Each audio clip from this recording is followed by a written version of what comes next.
Police have renewed their plea for information after a great-grandmother was murdered at Toongabbie in Sydney's West.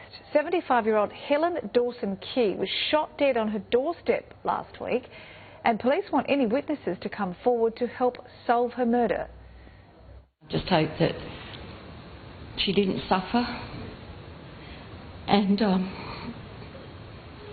that it was quick, that she didn't have to suffer too much. Two grieving women, their sister gunned down at the front door of her home.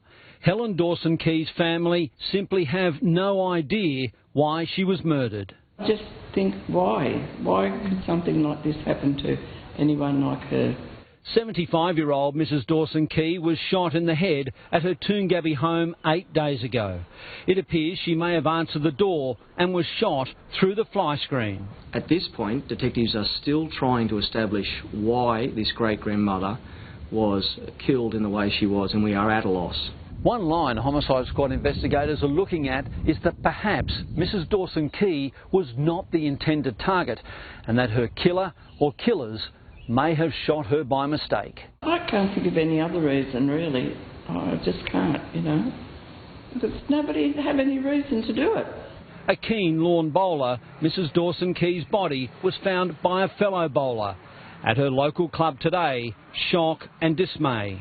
Helen was, I guess, a bit of a tough nut, but she certainly made friends, and when she made friends, she made them for life. A strike force has been set up to hunt down the killer or killers.